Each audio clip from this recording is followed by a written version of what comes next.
오늘은 예수님의 그리스도인의 황금률인 팔복 가운데 그 7번째 복 순서죠. 화평케 하는 자는 복이 있나니 저희가 하나님의 아들이라 일컬음을 받을 것입니다. 여기서 화평케 하는 사람은 원어적인 뜻은 평화를 만들어가는 사람이라는 그런 뜻이죠. 단순히 평화에 속한 사람이 아닙니다. 평화를 사랑하는 사람도 아니고요. 평화를 누리는 사람도 아닙니다. 평화를 유지하는 사람도 아니에요. 다시 말하면 소극적인 의미에서 평화주의가 아니라 적극적으로 평화를 만들어가는 사람, 이 세상을 보다 평화로운 세상으로 만들기에 노력하는 사람이라는 그러한 뜻이에요. 이러한 사람들을 하나님의 아들이라 불러주시겠다고 약속하고 있습니다. 그렇습니다. 하나님은 화평을 사랑하세요. 하나님은 평화의 왕이십니다. 창세기 1장 26절에 이하에 보면은 하나님이 사람을 창조하실 때 이런 말씀을 하셨어요. 우리의 형상에 따라 우리의 모양대로 우리가 사람을 만들자라고 말씀하셨어요.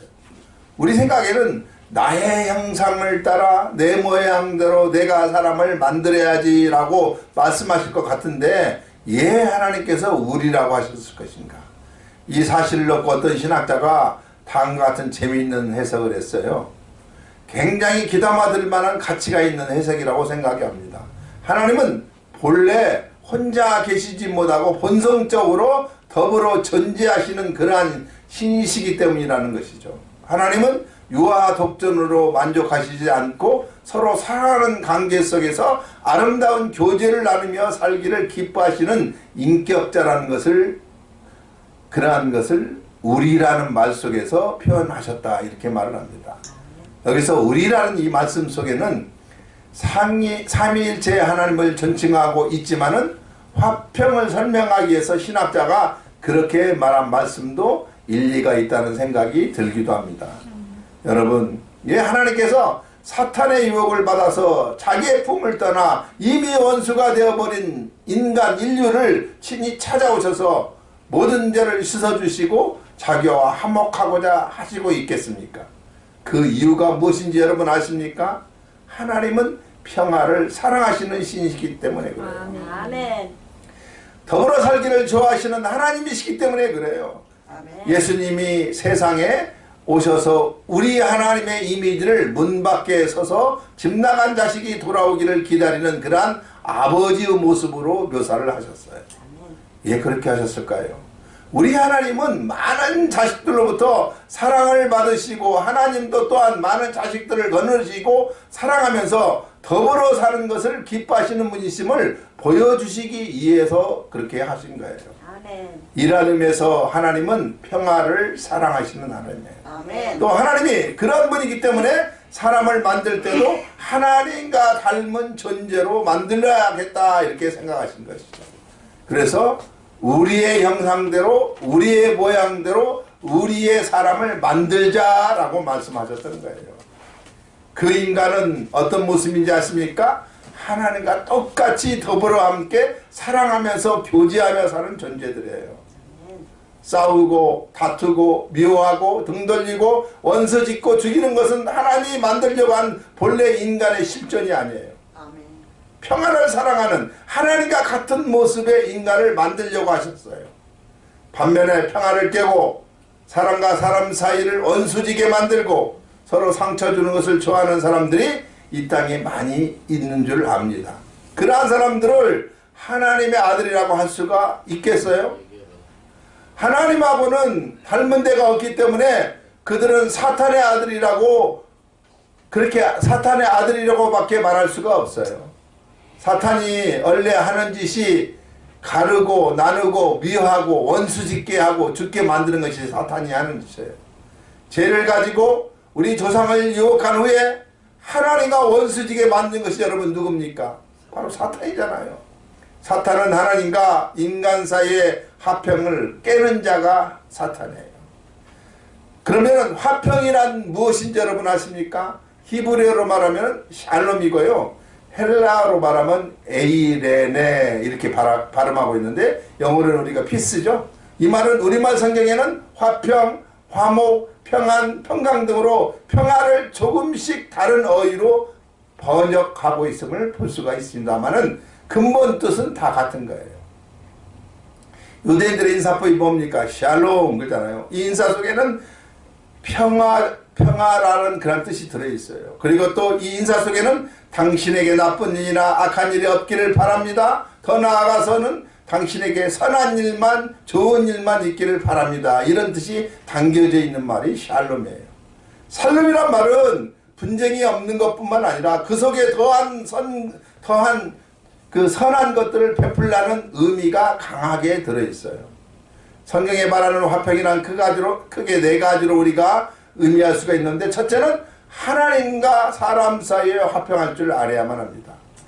로마서 5장 1절에 그러므로 우리가 믿음으로 의롭다 하심을 얻었은즉 우리 주 예수 그리스도로 말미암아 하나님과 더불어 화평을 누리자, 이렇게 말하고 있어요. 두 번째는요, 모든 사람과의 평화를 말하고 있습니다. 히브리서 12장 14절 보면은요, 모든 사람과 더불어 화평함과 거룩함을 쫓으라. 이것이 없이는 아무것도 주를 보지 못하리라. 또한 로마서 12장 18절에 할 수 있거든 너희로서는 모든 사람과 더불어 평화하라, 이렇게 말씀하고 있어요. 사람과 사람 사이에 화목이 없다는 것은 쉽게 표현하면 전쟁과 같은 거예요. 전쟁은 서로 피곤하잖아요. 세 번째는요, 믿는 형제와의 화평을 말하고 있습니다.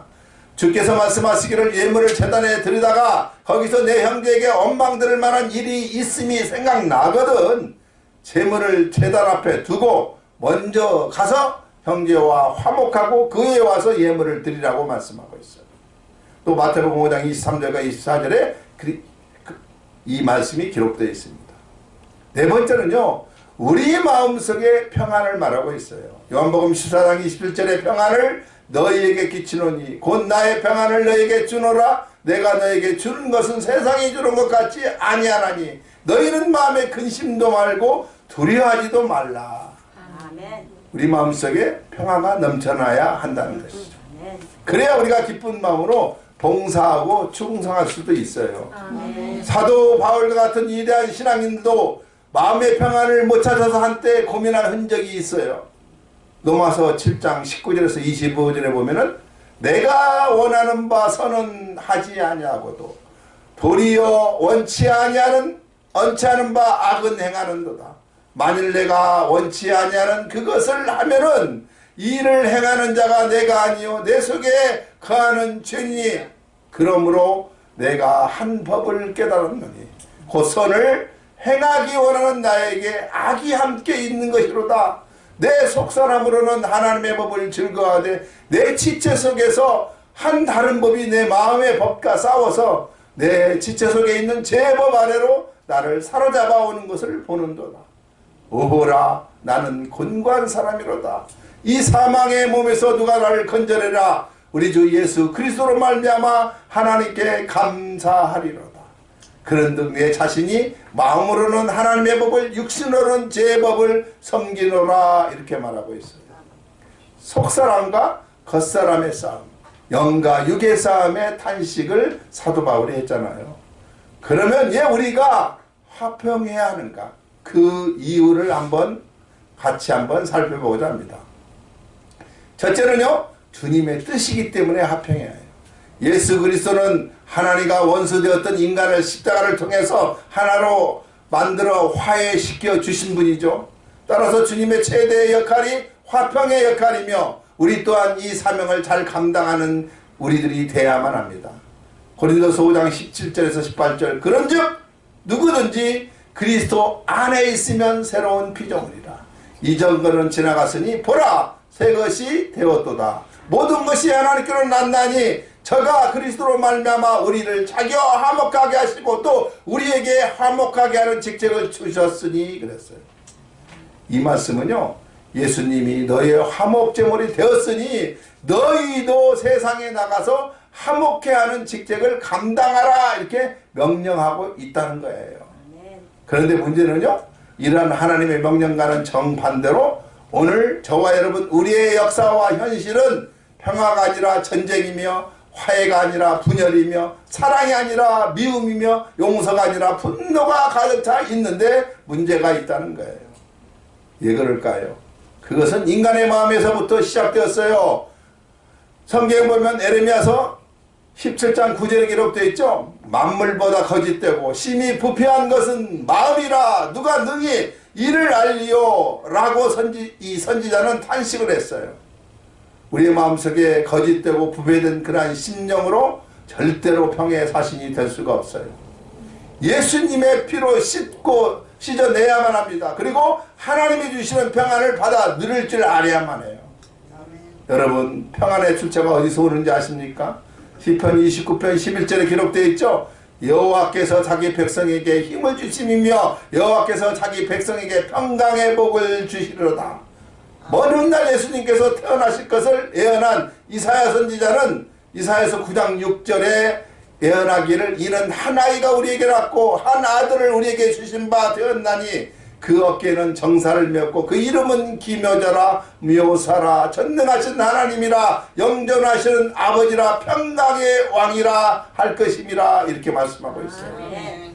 바울은요 로마서 15장 33절에 평강의 하나님께서 너의 모든 사람과 함께 계실저다 아멘 그랬어요. 그러니까 화평의 근원이신 분이 하나님이신 줄 우리는 알아야만 하는 것입니다. 두 번째는요, 중생한 사람의 인격적 특성이 화평이기 때문에 우리는 화평해야 해요. 오늘 본문은 화평케 하는 자가 하나님의 자녀가 된다고 말하고 있습니다. 반대로 하나님의 자녀는 화평케 하는 자죠. 갈라디아서 5장 22절과 23절에 오직 성령의 열매는 사랑과 희락과 화평과 오래 참음과 자비와 양성과 충성과 의의와 절제니 이 같은 것을 금지할 법이 없다 이렇게 말합니다. 화평은 하나님과의 교제에 절대 필요한 요소이기 때문에 우리는 화평해야 해요. 히브리서 13장 20절에 하나님은 평강의 하나님이라 말씀하고 있고요. 이사야서 9장 6절에 예수 그리스도는 평강의 왕이라 말씀하고 있어요. 그렇습니다. 하나님 나라는 평화의 나라예요. 로마서 14장 17절에 하나님의 나라는 먹는 것과 마시는 것이 아니요 오직 성령 안에서 의와 평강과 희락이라고 분명히 말씀하고 있어요. 우리가 갈 천국이 평화로운 나라이기 때문에 우리는 화목을 이룰 줄 알아야만 합니다. 저 하늘에는 평화가 넘쳐난 그곳이죠. 성경에서 평화란 말이요 400여 번 나오고 있는데요. 제2차 대전 후 각국의 여론조사에서 인력에 가장 필요한 것이 무엇인가라고 질문을 했을 때 가장 많은 대답이 평화라는 이 단어였어요. 평화는 우리가 가장 갈망하는 것이지만 하나님께 불순종한 죄가 이 평화를 깨뜨리고 맙니다. 그러면은 어떤 사람이 화평케 하는 사람일 것인가? 첫째 보면요 예수 그리스도의 복음을 전하는 자가 화평하는 자예요. 복음을 열심히 전하는 증인이 되어야만 합니다. 십자가의 복음은 화목하게 하는 말씀이에요. 십자가의 그러한 형통을 보면은 수평과 수직이 있듯이 복음을 전하면 수직적으로 하나님과 사람과 사이가 화목하게 되고 수평적으로는 사람과 사람이 사랑으로 함께 이루어져요. 이것이 바로 십자가예요. 그러므로 예수님의 십자가를 전하면 그 진리의 말씀은 능력이 있어서 하나님과 원수가 된 자도 하나님의 품에 안기게 될 수밖에 없어요.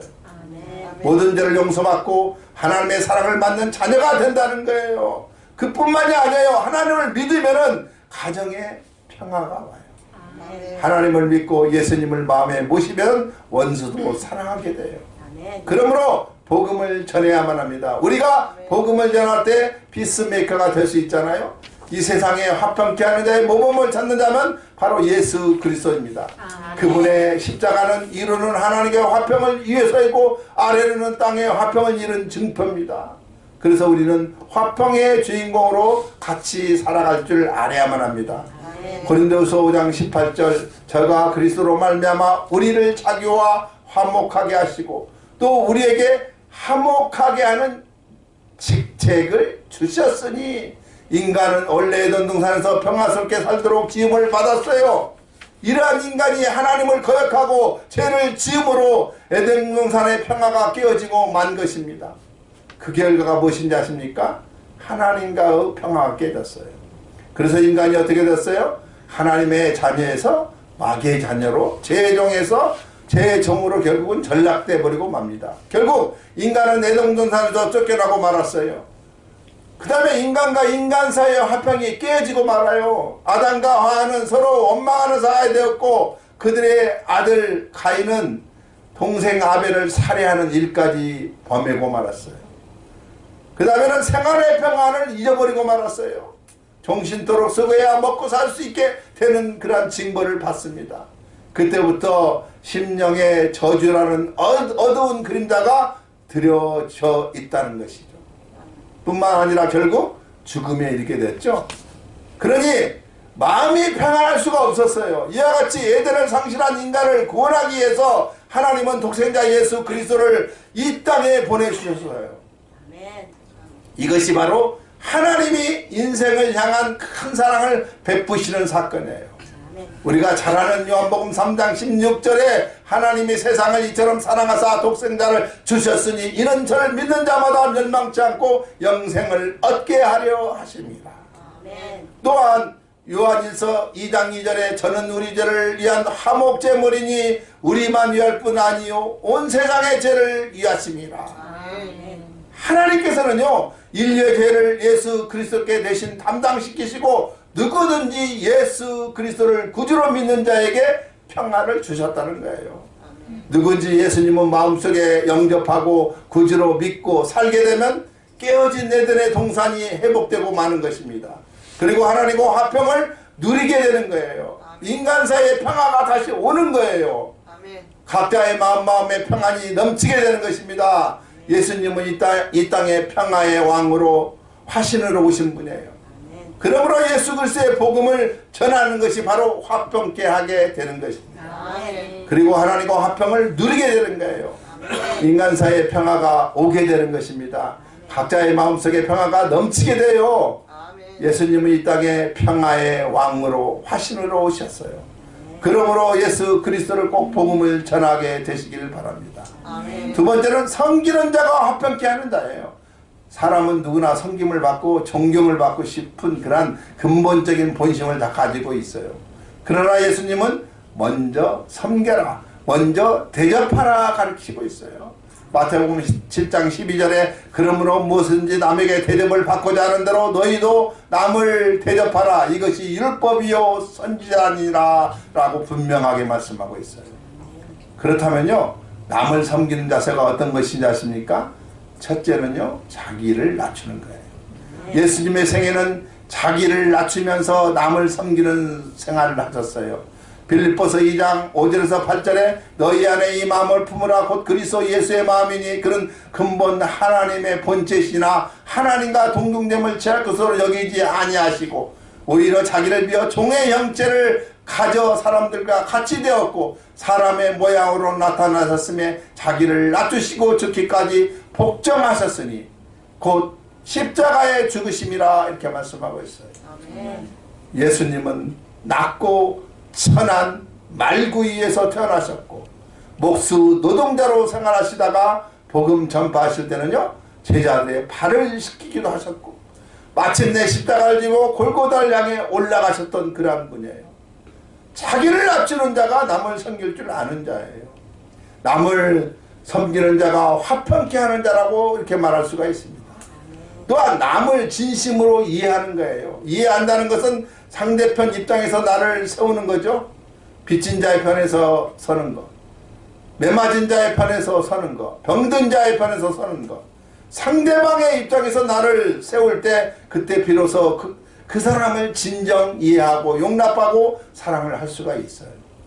우리의 생활을 보면은요 이해 부족에서 오해가 생겨나고 미움과 증오가 생길 수밖에 없어요. 그러나 예수님은 언제나 상대방을 이해해 주셨어요. 세리 사개오를 만났을 때도 남편을 5이나 바뀐 수다성의 여인을 만났을 때도 문둥병자 38년 된 병든 자 굶주리고 배고픈 자를 만났을 때도 우리 주님은 그들을 진지하게 다 이해해 주셨어요. 남을 이해할 수 있는 사람이 남을 위해서 일할 수 있고 화평을 이룰 수 있다는 것이죠.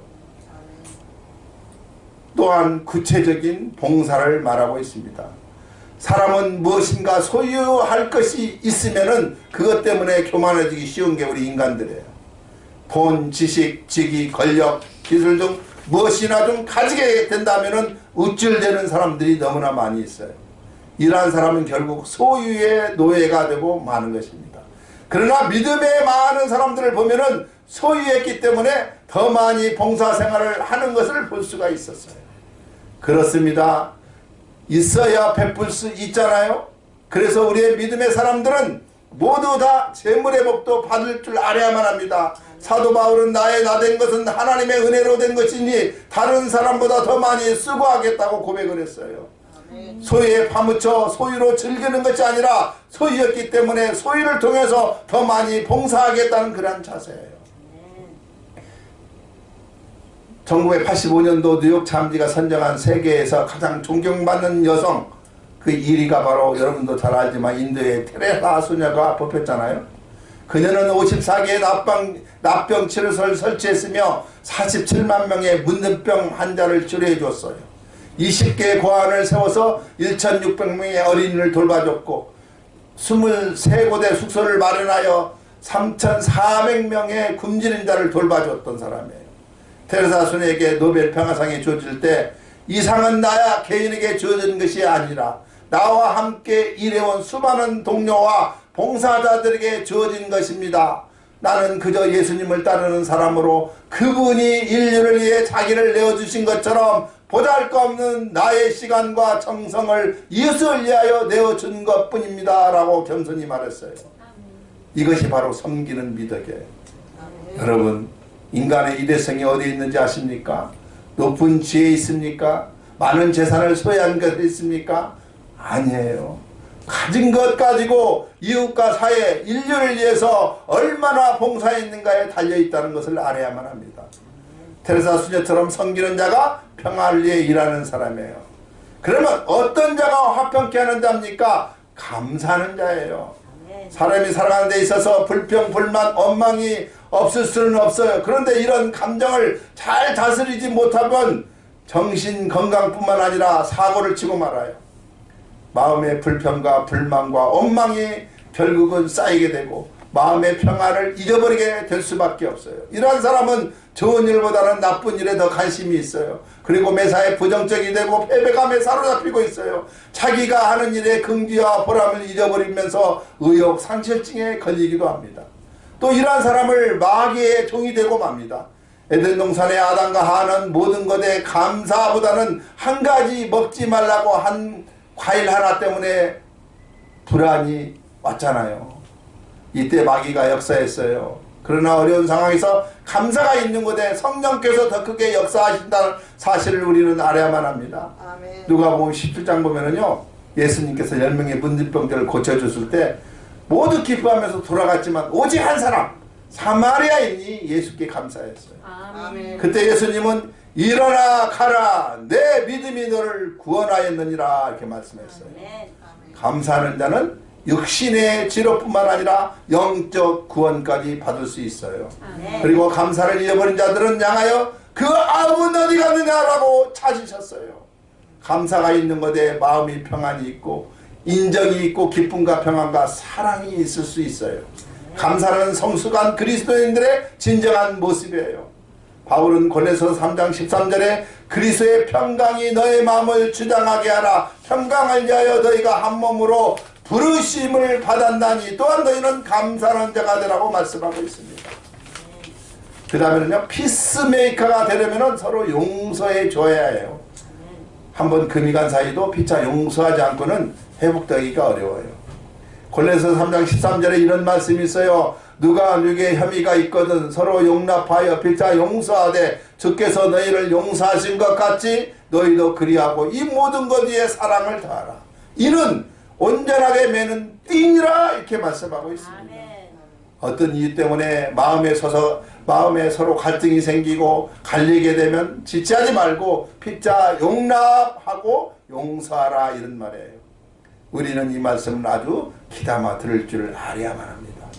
물론 잘못한 쪽이 먼저 와서 용서를 빌면 쉽죠. 그러나 일반적으로 자기가 잘못했다는 사람이 적어요.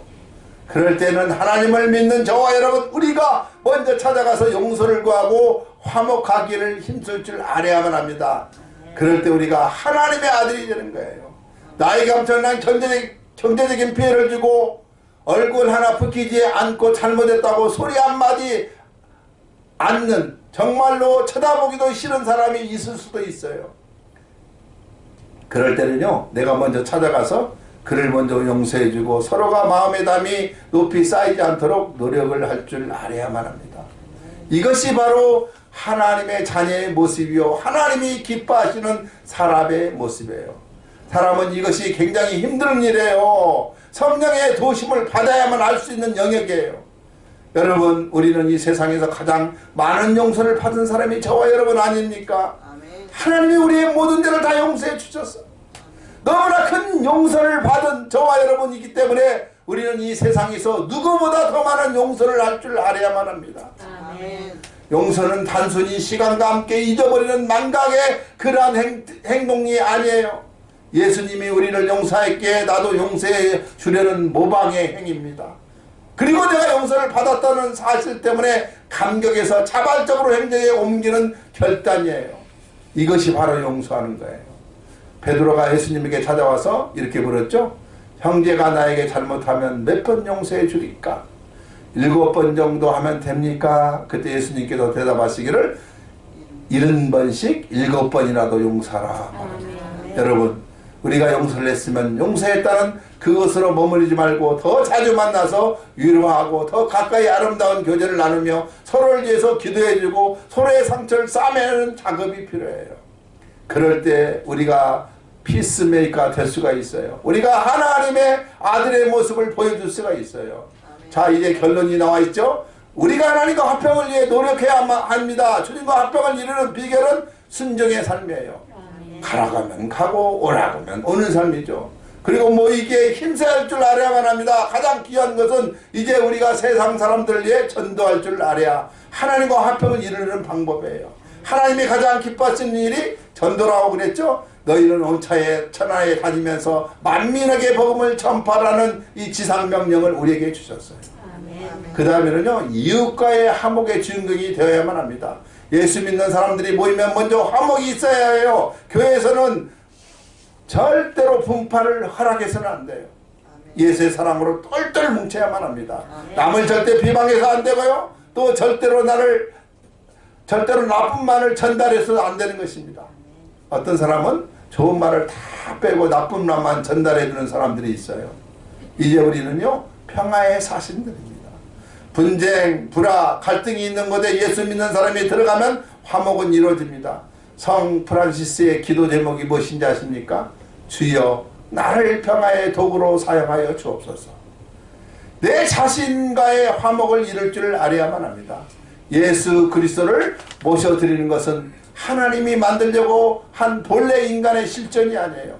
평화를 사랑하는 하나님과 같은 모습이 인간을 만들려고 하셨어요. 반면에 평화를 깨고 사람과 사람 사이를 원수지게 만들고 서로 상처 주는 것을 좋아하는 사람들이 이 땅에 많이 있어요. 그런 사람들을 하나님의 아들이라고 할 수 있습니까?